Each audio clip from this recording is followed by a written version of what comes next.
Hello and welcome to round 3 of the British Cross Country Championship 2014. This time out we're in St John's town of Delray in the Forrest Lodge estate. Now historically this has proven to be a challenge not only for the drivers but for the machines themselves. The reason for this is right under our feet. If you just have a look down here, the majority of the course is covered in this sort of flat, sharp stone. And when you're doing motorway speeds on this kind of stuff, it's like driving on razor blades. Let's see how they get on. Over to Jake.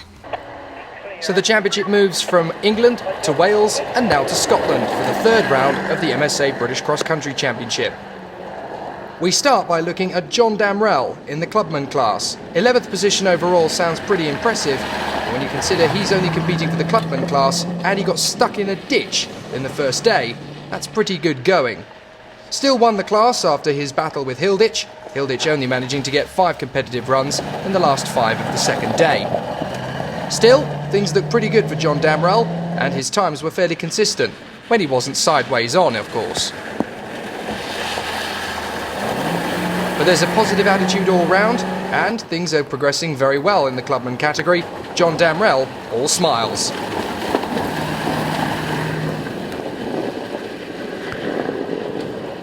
But just looking at the treacherous nature of this particular course, huge drops, very difficult conditions, and bottomless bogs. Everybody's going to have to work very hard to get to the finish of this one, and as John proved, 11th position at the finish was an achievement in and of itself.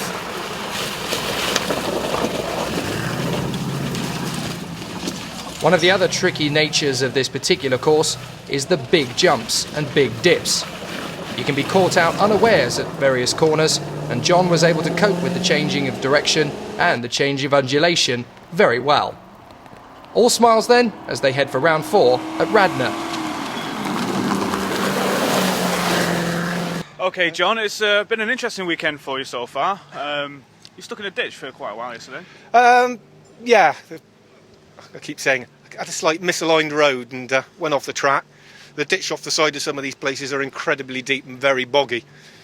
And basically we just got bogged in. We just couldn't go forwards or backwards or get out of the ditch. So there we were, just sat waiting for someone to pull us out. Oh, at least the car's in one piece though. The car survived it. We went straight back on another round and got another lap in, so very pleased with that respect, no worries there. Yeah, I was just chatting to your co-driver then, and he's very impressed and very happy with how it's going this weekend. I'm happy with how it's going, yeah, I'm learning a lot, always learning something new, so keep going. The last round was a bit entertaining because it feels a lot more greasy today than it was yesterday. And some of the corners are cutting, we nearly put it over at the top. So yeah, things are well exciting. We keep getting told we're not doing good enough times, but I don't care, I'm finished. Yeah. So finishing, that's what matters. Yeah, as long as you're happy. Yeah, oh, having a whale of a time. Oh yeah, I think everybody is here this weekend. Yeah. It's always a good venue, it's always something different. It's always fast for the big cars, but challenging for me. We move on now to the Freelander Challenge, a more cost-effective route into the BCCC.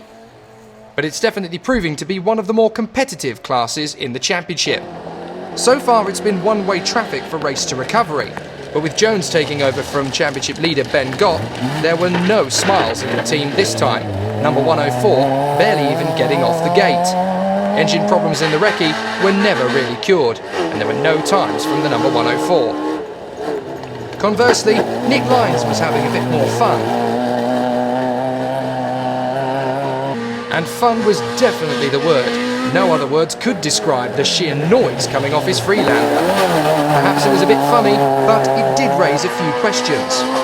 Problems with the exhaust was the cause, but at least everybody could hear him coming.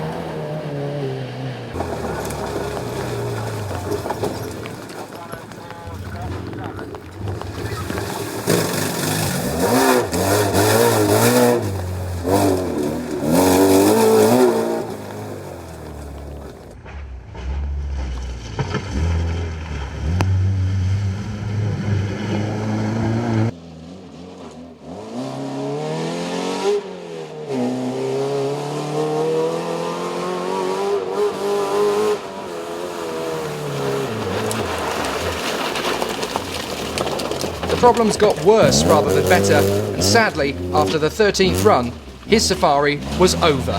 So near, yet so far, and back to the drawing board for race to recovery. But at least they're chipper about it.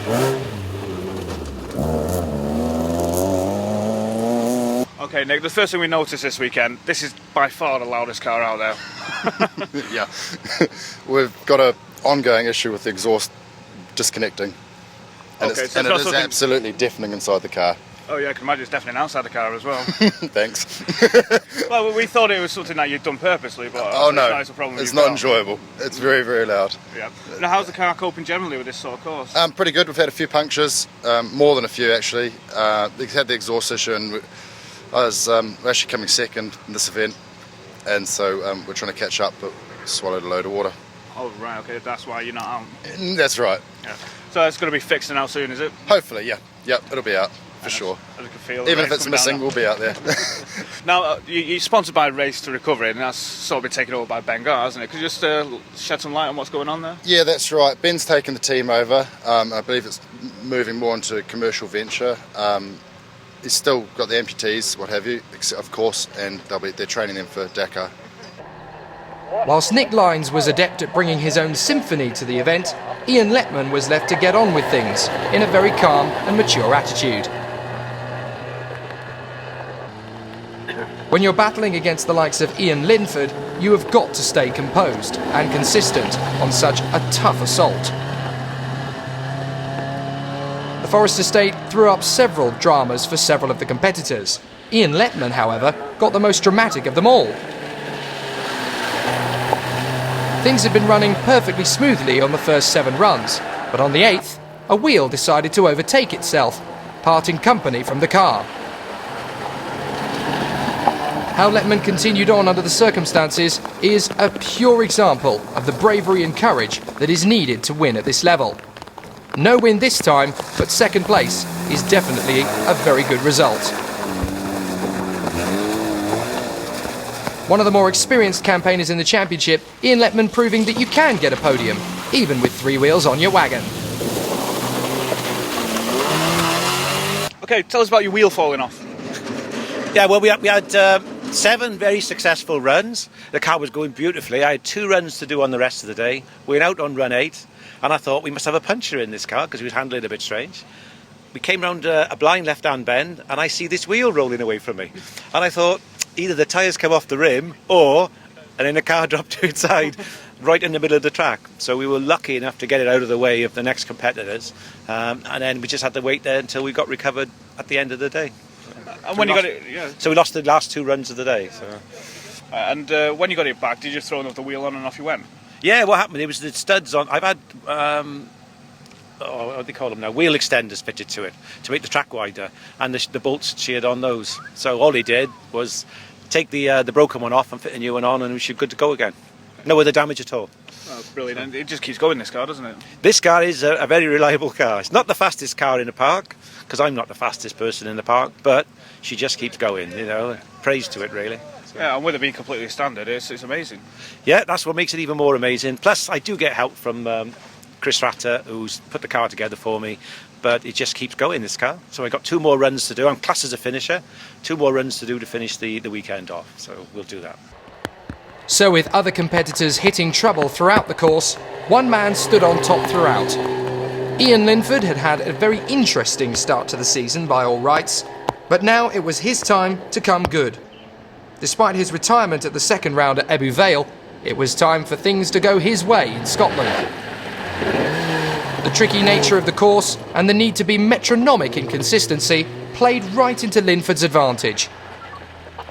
He soaked up the pressure, got on with the job, and pushed on through the difficult conditions and onwards and upwards.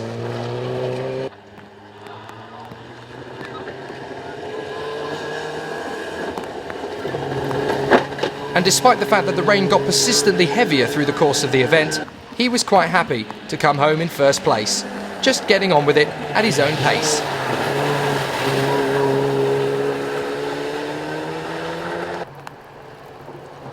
In fact, his level of consistency and pace was such that he actually ended up 10th overall. A very nice way to finish things then for Ian Lynford and his first win of 2014. Ian, Ian, disappointments for you in the last round, exhaust problems. Yep. Same again this weekend, but not quite as bad. No, we've got one of the Jubilee clips at the back keeps coming loose, but we've been keeping an eye on it. It's just where it's hitting the rocks and knocking it back and bending it, so it's not an issue like last time. The Freelander itself, are you impressed? Yeah, it's going well. We've not really had any major issues. We've got a little bit of a knock-up from the back end, but that's just a guard we've made up to protect everything that's got bent because it's quite rocky out there in places. But otherwise, we've got one run left to do. Yeah, no punches yet. Been as good as gold. So joy mixed with relief then for our top two drivers in the Freelander Challenge, both Ian Lynford and Ian Leman making it to the flag, while the Race to Recovery boys are left scratching their head and wondering what to do for Radnor. It makes the championship a little bit more interesting, with the Race to Recovery crew still out in front after dominating the first two events, but now that Lynford and Leman have got their act together, they are closing the gap. Just 6 points separates the Race to Recovery 104 and Ian Lynford. The battle is on.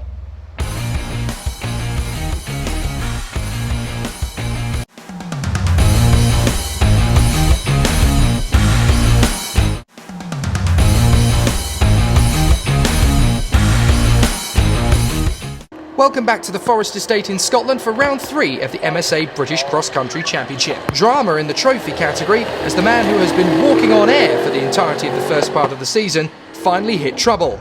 Alan Thomas, in his plucky Warrior Gemini, has been flawless in the first part of the season. But it was always going to come a cropper at some point, and sadly, he didn't even last past the third run. Still, a positive attitude, and he keeps his lead in the championship. For now. Okay, Alan, you sat in your car. Last night we had news that you retired. You've been out this morning, and now you're retiring again. What's happened? We had trouble with the fuel pumps. We changed the fuel pump, and there was some dirt the engine side of the filter, which went into the injectors and blocked one. So we changed that overnight, and it was okay this morning. But we've just done one run now, and it's halfway round it started missing again. So it's not missing completely. It's just like not getting enough fuel.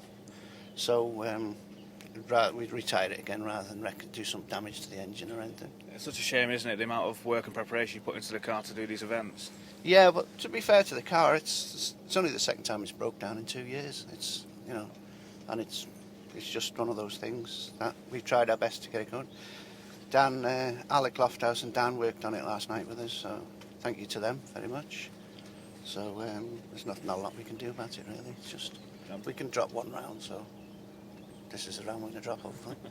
Let's just hope we finish every other round now. Yeah, hopefully, yeah. Right, well, commiserations, and we look forward to seeing you next round out. Okay, thank you very much. It was ironic that Alan Thomas retired at this particular round of the championship, because so far he hasn't had much of an opposition. However, at the Forrest Estate round in Scotland, he certainly did, one of the stalwarts of the championship. Selwyn Kendrick was out in form in his Mitsubishi Pinin, a man who's been involved in the championship for donkey's years. One of the most celebrated and beloved members of the racing championship, he's been having fun and passion in the sport for almost as long as anybody can remember, and he would have been absolutely delighted and thrilled to come away from this event with a victory, despite probably going in thinking he had no chance at all. So it's very fitting then that Selwyn takes a well-deserved victory. We're here with Selwyn, the championship director. He's out in a little showgun this weekend. How's it going? Yeah, it's going very well. Really enjoying it, and Chris and I thought we'd actually have a go in this just to see what it was like. And it's a bit skitty out there, but it's good fun, So that's it. And obviously, I go into hospital tomorrow, so hopefully everything's good for me that I can maybe go back out again and have a play, But that's about all I'm going to do. That's about it, really, mate. Yeah, I mean, how do you think the championship's going this season? Well, as you can see, we've got a lot of production cars in this time, For the last 4 years, I've been trying to get in a production vehicle, and, I am over the moon that we've got D-Max in, which is from Isuzu, and obviously they're doing very well, and that will actually put the championship on the map, because we have got now, I think, something like 1/3 of recognisable cars in it, which is brilliant for me. Yeah. So it's a win-win situation, really. The boys are in the top end with the specials that will never be chucked out, but that's where we're going with it. Okay. And it's impressive to see that D-Max is actually beating some of the more powerful cars, because it's just standard, isn't it? Well, that's right, but you know, there's room for everybody to race, and without the help of this would, you know, of the Freelanders and those sort of things, those cars, the championship wouldn't stack up. Obviously, it's nice to see the diversity of vehicles out there, and everybody having fun as well and enjoying themselves. I think the whole thing about it is having fun. Yeah, absolutely. If you can't have fun, what's the point? Thanks very much, guys. Take Cheers, care. Selwyn. Thank Bye. you. So the dominant freight train force of Alan Thomas in the trophy class finally comes to an end as he retires and Selwyn Kendrick picks up the pieces. Sadly, he's ineligible for points, but I don't think he cares at all. Alan Thomas continues his lead in the championship, with the likes of Steve Anning, Nick Pritchard and Steve Holder hoping to be back in action in time for the 4th round at Radnor.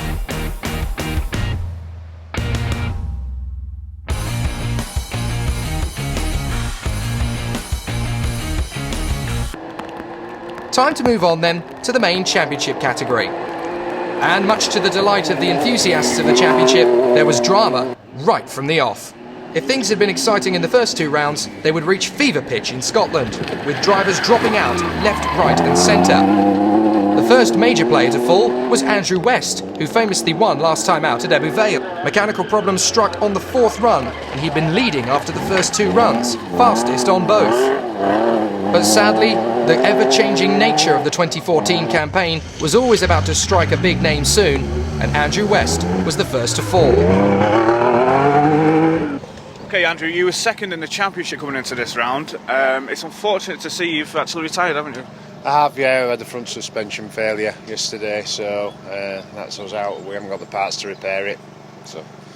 Were you enjoying it up until then? Yes, I was, yeah. I like it up here, apart from the midges. The killers, aren't they? They are, yes.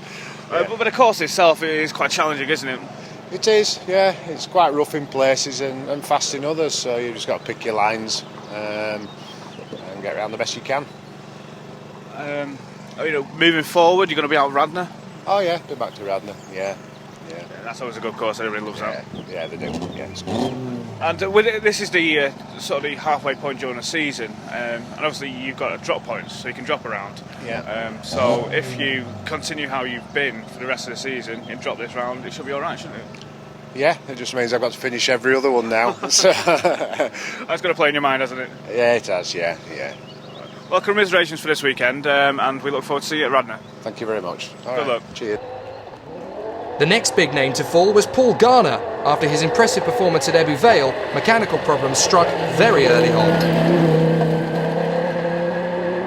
The 4th run seemed to be the bogey for many of the top names. Only on this occasion, Paul Garner was struck by transmission difficulties. It's turning into a bit of a battle royale, this championship, with attrition rates really starting to suffer.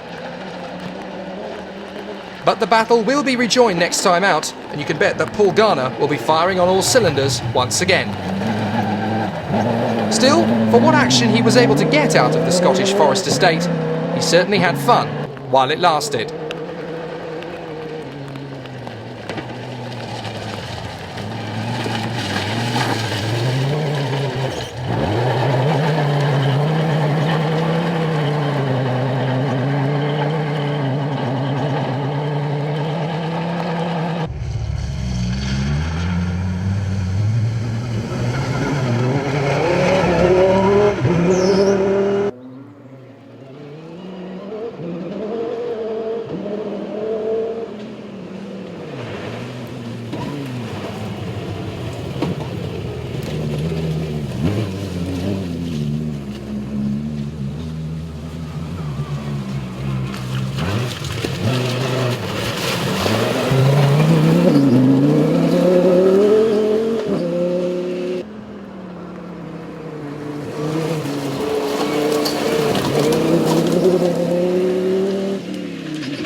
But with such a bizarre catalogue of problems for Paul Garner in the opening part of the season, his rival Andy Powell had enough to last him a whole season.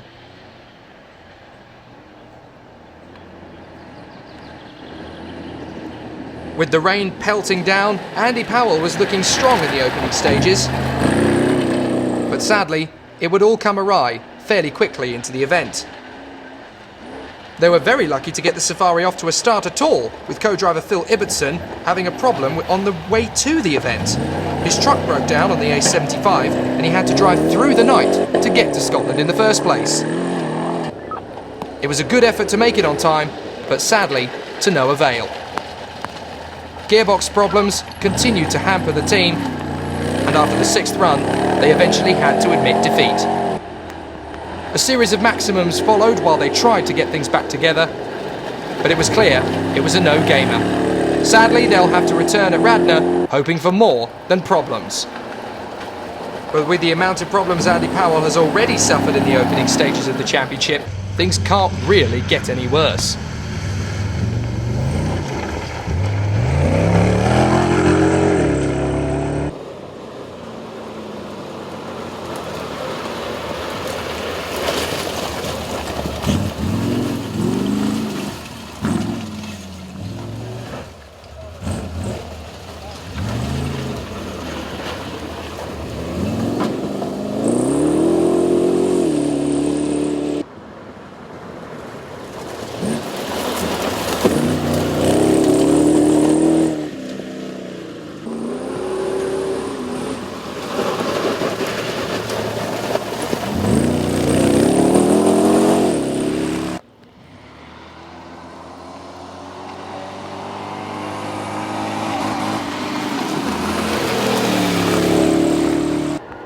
So, as we said goodbye to the plucky Simbagini of Andy Powell, we had to look forward to see who was going to make the finish in this most brutal of all contests. The GSR Maxilite of Paul Harris has had an interesting beginning to the campaign. In an event that's all about consistency and good engineering, the boys at Bristol Street Motors have been putting the GSR Maxilite through its paces and really been giving it a good turn. Bristol Street Motors no strangers to motorsport, of course, being the finish line for the Birmingham Super Prix once upon a time, and the conditions here are not much better than that fateful race in 1986 around the streets of Birmingham. So at least the Bristol Street Motors crew knew what to expect from Scotland. The consistency and rhythm was all they required to get them to the flag. But in this hardest of all events, it was Paul Harris who proved the determining factor, as he plugged on and bravely stuck it out for another successful finish.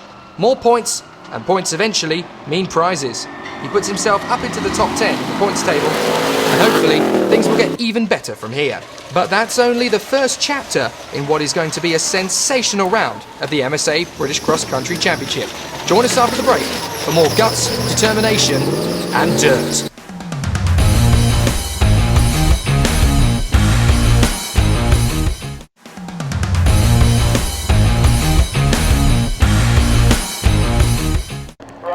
Welcome back to the Forrest estate, where it's Richard Green's turn to put on a good show. And a very good show it was too. To be successful in this hardest of all off-road motorsports, you have to remain strong, consistent and determined. And Richard Green has had a very interesting start to the season. Interesting being the best word to use. But consistency and keeping in the fight is what gets you points. And considering he's been the most consistent so far of the championship runners, he finds himself 5th position in the points standings after 3 rounds. That could prove very, very positive for him, moving to the final part of the season. And his consistency through the event was above par, between 11 and 13 minutes on every occasion, barely even striking trouble in any of the runs in the event. Textbook then for Richard Green, proving that to finish first you must finish. And who knows, at the end of the season, he could be the first.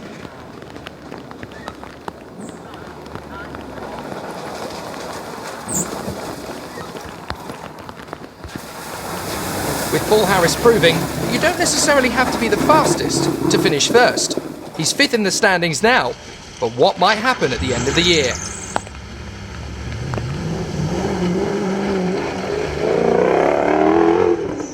Richard, having fun? Yeah, it's okay. Good course. Hard. Getting harder. So yeah, still in it. It's the main thing. You just got to finish here. So I see you tinkering under the car. What's going on? Just checking the bolts, make sure everything's tight, because it is quite demanding around here on the cars. So no problems at all? No problems. Touch wood, it's been okay all weekend. So. It's a strange one, really, because historically this has proven to be quite a car beater, car basher. It is. But no problems for most people here. You just got to drive, of course, so, you know, so putting 90% of what you would normally, just to get to the end here. It's about finishing. Yeah. So.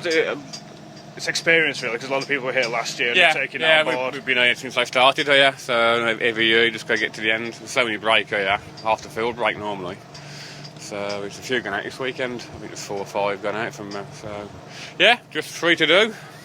Just 3 more left. 3 more left and move on. Mark Jakes knew that 2014 would always be a bit of an uphill struggle, moving from the trophy class to the main championship. But things are going very well for the 3M Challenger racer, and things have been going from strength to strength in recent weeks. Certainly in the 3rd round of the championship, regular sub-12 minutes runs, with only a slight delay on the 7th due to a puncture. But this is the Forrest estate, so punctures are a bit like raindrops. They're all over the place. The intense battle in front of him meant that Mark Jakes was always going to be a factor, so he had to keep pushing on throughout. He only missed out on the top 6 by 2 minutes. With the ebb and flow of such a changing event, anybody could have found themselves at the front of the field, but Mark Jakes is getting better all the time. And next time out at Radnor, it's not idiocy to consider him for the podium. In fact, it's probably worth a bet.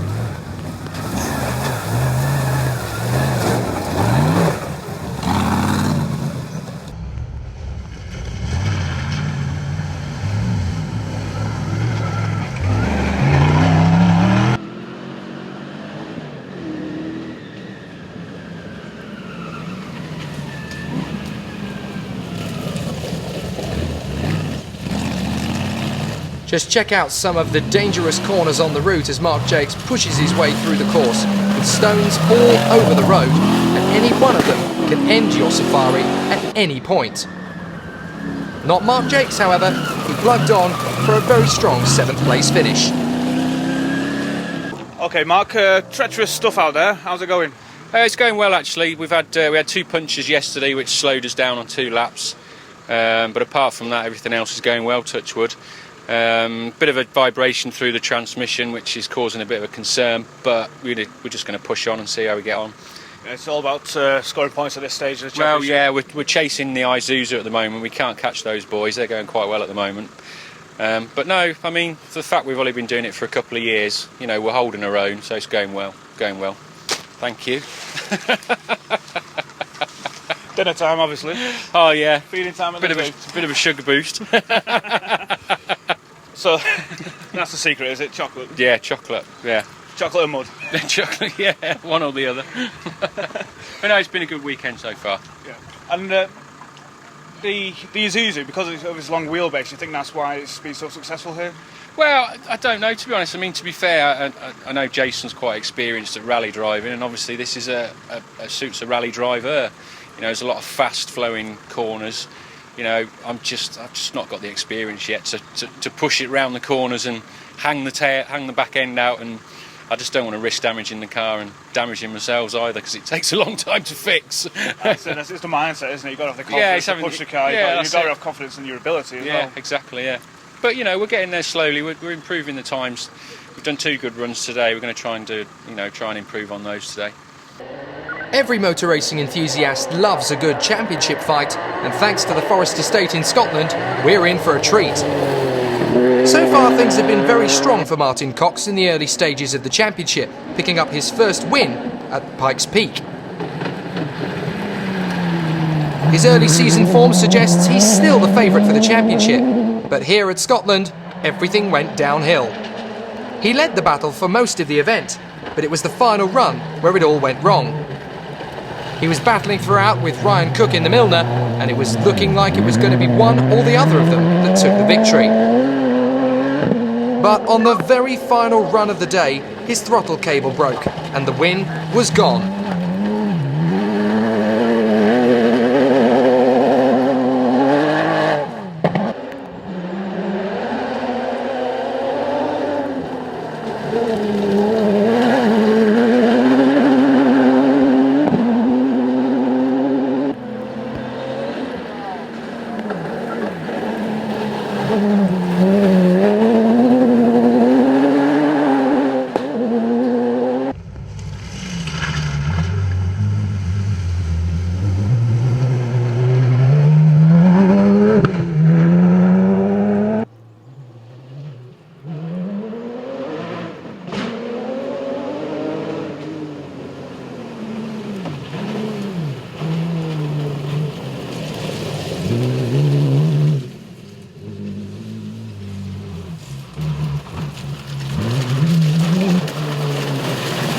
After such a frustrating end to a fantastic fight for victory, he must have been incredibly disappointed. But Anthony was able to catch up with him before all that happened, to see just how his composure was during the epic fight for the win. Next time at Radnor, maybe the luck will return.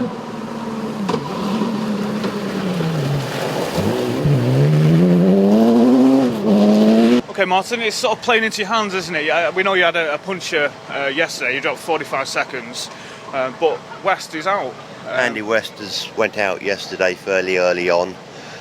He had a bit on the suspension broke, which when I saw him on the side of the track, I don't like to wish anyone bad luck, but it was a relief off my shoulders. I thought, well, that's one player which I haven't got to worry about in the championship anymore. Today, or last night, Ryan went into the lead on about 45 seconds to me. I had a puncher which dropped me about 45 seconds. I had a stall on the start line which cost me 20 seconds restarting it. So that cost me a bit more, but today Ryan's had a puncher which cost him 20 seconds, so we shut the gap up. He's going like a man possessed, so am I going like a man possessed. See what happens at the end of the day. The Isuzu D-Max has been hitting new territory in 2014 in the hands of former British Rally Championship competitor Jason Sharp. But this was the event where Jason's experience in the BRC really came into its own. The Isuzu crew have been working very hard to get the D-Max up to scratch, and it's getting quicker and quicker with every event. Here in Scotland, the gravel nature of the course suited Jason down to the ground, and despite the power deficiency, it was through the corners where the Isuzu really shone.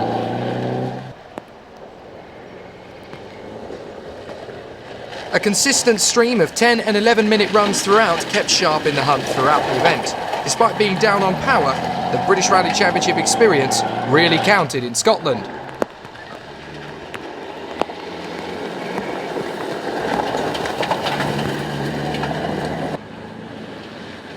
It's all uphill for Jason Sharp and the Isuzu squad, and 5th position is a fantastic result after all their hard work.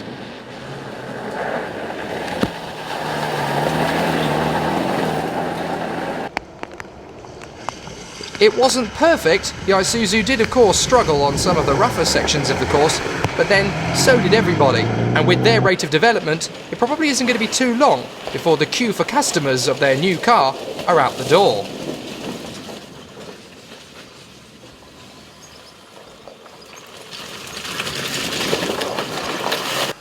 Jason, it's very impressive out there. You're beating some of the more powerful cars.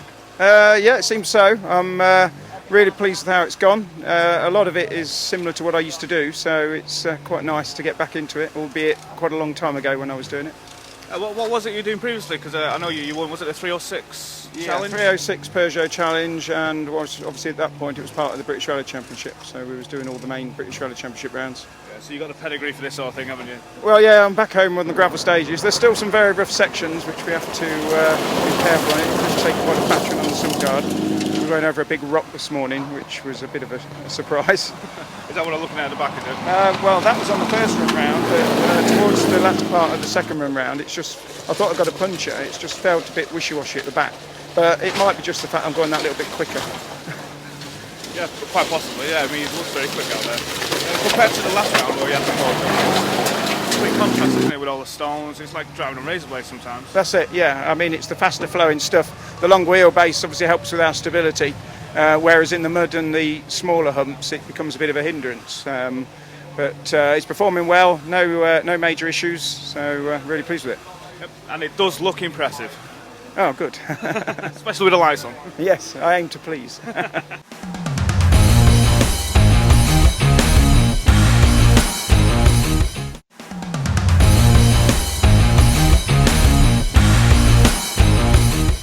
It's time for the grandstand finish on the Forrest estate for what has been the most thrilling round of the MSA British Cross Country Championship so far.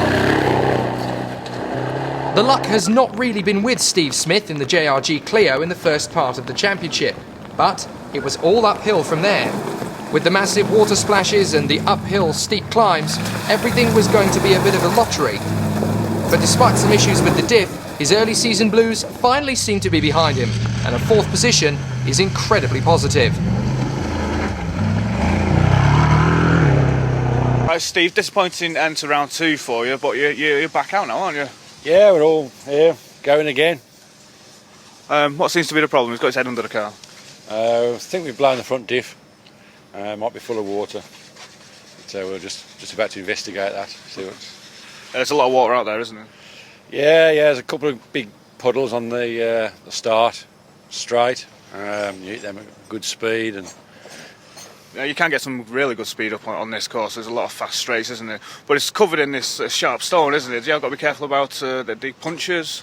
Well, we've been quite lucky, touch wood. Thank you for that. We've had no punctures yet, but no, if you keep it on the straight and narrow and out of the greenery. And all your body panels are intact as well, aren't they? Oh, no. Yes. When you were going up that fast straight yesterday, the bonnet almost looked like it was coming off. Yeah, I think one of the clips wasn't on properly. But... Yeah, we've done a bit of research into this. We've had our research team on this, and we've got a brilliant solution for you. Right. Screws. Right. Gaffer tape doesn't work. Oh, right, okay. I'll remember that one. Our budget won't stretch to screws. So while Anthony works on his stand-up comedy, and he certainly needs to, it's time to turn our attention to the podium effort. The number 1 seed Paul Myers has been very quick all season long, and this probably gave him a perfect opportunity to go for the win. It was close between all of the leading runners, and despite that, he was very much in contention throughout. 10 minutes and 11 minutes all the way for the entirety of his runs, he kept out of trouble and kept on the money.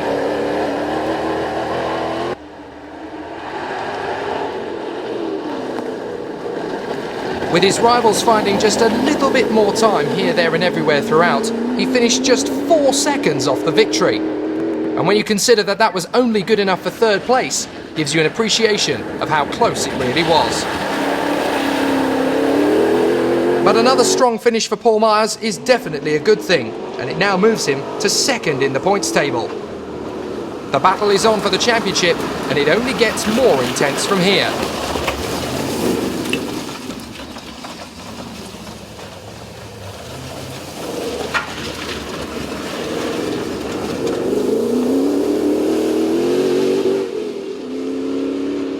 Paul, you're ready to ship off. It's been a very, very good weekend for you, hasn't it? Yeah, no, really enjoyed it. Absolutely fantastic course. Cars performed brilliantly. So, yeah, really good time. Yeah, the times you're producing in this car as well, because it's not quite the powerfulest, but you're still up there. It's a bit down on power, and it's B-Max instead of independent, so on the fast tracks we lose out a bit, but because the car's so strong we can push it and keep up with the big boys. Okay, yeah, very solid performance from you. Thank you, yep. Just got to wait for everybody else to finish now and see how they've done. Yeah, absolutely, because with the course, as you know, anything can happen, especially in these last couple of runs. Absolutely, the course is rough, the cars are tired now, the drivers are tired, so just have to see who finishes and see who comes where. Yeah, so you've done your bit, it's completely out of your hands. Absolutely, yeah, time to go home. Okay, well, you're looking forward to Radnor now? Yeah, I can't wait, yeah. Nobody can, I don't think. Yeah. It's a long way coming as well, isn't it? It's a month away. It's a month away. We'll take the suspension to bits, check it over, and do a few jobs in the car. But basically, it's ready to go again. Okay, well, we can't wait to see you out in Radnor. Great, look forward to it. But as Paul packed up the Tornado and headed for the nearest exit, things were just getting exciting. The Milner LRM1 of Ryan Cook was very much the car of choice for this particular event. 5 fastest runs, the same as Martin Cox, but Cook, crucially, had the edge. The battle reigned supreme between these two giants of the sport, and it was looking like Ryan Cook was finally going to get his first win of 2014. But then fate dealt the cruelest of blows. He'd had problems throughout that were not really too serious, but then, on the last run, his exhaust was badly damaged. That coupled with a bent wiper blade, things couldn't really have got any worse, and he had to cruise it home in the hope that he had done enough for the win.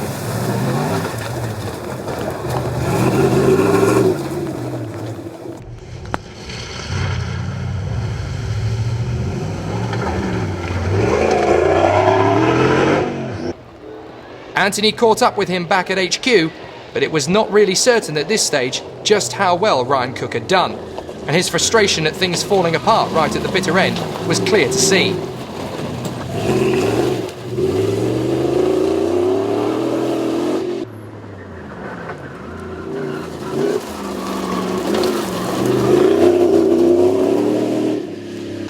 Okay, Ryan, we're still waiting for confirmation, but it's definitely a top 3 finish for yourself. How does that make you feel? You've got to be happy. Yeah, I mean, yeah, you know, it's been a long time getting to here. I don't know how we'll end up. You know, we was winning pretty much from early part of yesterday, so it just shows that the car's there. But you know, it completely went down to the wire. Yeah, you know, what bad luck can you have? A wiper blade. Not the actual arm, just the rubber coming out of the blade, you know. It just delaminated, and I was trying to clean my screen with a piece of metal. So I just don't know. I don't know. You know, we dropped a lot of time. We had a nice, comfortable lead yesterday. You know, 48 seconds, I believe. The writing was on the wall from the first run this morning with having the puncture. We hadn't had one all weekend, and the first run this morning we had one. But you know, we've all been victim of them this weekend. So you know. No love lost there. It's just a bit unfortunate because we're not, as it stands at the minute, you know, we don't know where we are, but I'm just happy that the car's finished. I'm happy that the team has got it to the end. It's been a labour of love, for the want of a better word, but yeah, the car's been really good, you know. Can't fault it. It's been on the pace. I've, you know, got the bit between my teeth and, you know, had a fair crack at the whip this time without having too many gremlins. The penultimate run, as I say, we had the the wiper blade issue, and then the last run the exhaust decided to crack, so we had to really go gentle, because the last thing I want to do is set fire to that thing.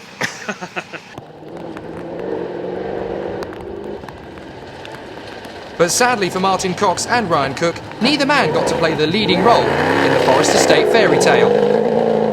That fell to Mike Moran, who had stayed consistent throughout and was desperately trying to shake off the disappointment of Ebu Vale. Despite not making the finish, he had been fastest in the final 2 runs of this epic contest, crucial as they were, not that he would know it at the time. With Cox and Cook falling by the wayside, it opened up the door for Mike Moran to take full advantage and take an absolutely spectacular victory. Even more outrageous, considering that Martin Cox had been a good old sport and lent him a shock absorber earlier in the race, just so that he could stay in the fight. So while sportsmanship is rife in the BCCC, it was giving Mike Moran the perfect story. And the man who grabbed the headlines took the victory by just a single second. It genuinely couldn't be any closer. And a fabulous end to an incredible event. And after the misery of the first couple of rounds of the championship, Mike Moran is a winner again, and rightly so. Okay, Mike, firstly, congratulations. You didn't think it was going to happen, but first place, well done. Yeah, it's a bit of a shock, really. I think I am shell shocked at that. It looks like I've won by 1 second. What's a big surprise? Big surprise. I'm indebted to Martin Cox for lending me the shock absorber. It was second, I was third at the time. So sportsmanship and gentlemanship. You know, I've got to pat the guy on the back. Ryan at starting off this morning was a minute and a half in front. We have tried, we've just continued trying, and it's paid off. Obviously the strategy has worked. It's a risky strategy, but we've just sort of sneaked up. So with the fight going all the way to the final run, it's Mike Moran who takes the victory by just 1 second. Absolutely incredible.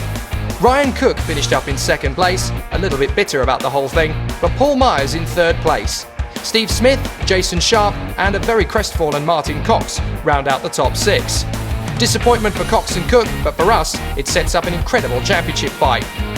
Cox is now just 10 points ahead of Paul Myers, with Ryan Cook in third, ahead of the hard-charging Isuzu of Jason Sharp. 1 point behind is Richard Green, and Mike Moran is now back in the contest. Things are set to get even more exciting as the field moves to round 4, the all-important Radnor round of the series, where things could get even closer than before. Gentlemen, it's game on. Well, that's the end of another exciting weekend racing on the British Cross Country Championship. It's been drama at the top, and with the results, it's left the championship wide open. 4 different drivers, 4 different cars, 4 different setups, all fighting for the same spot, and that's to be champion. Next round is at Radnor Forrest. We can't wait. See you then.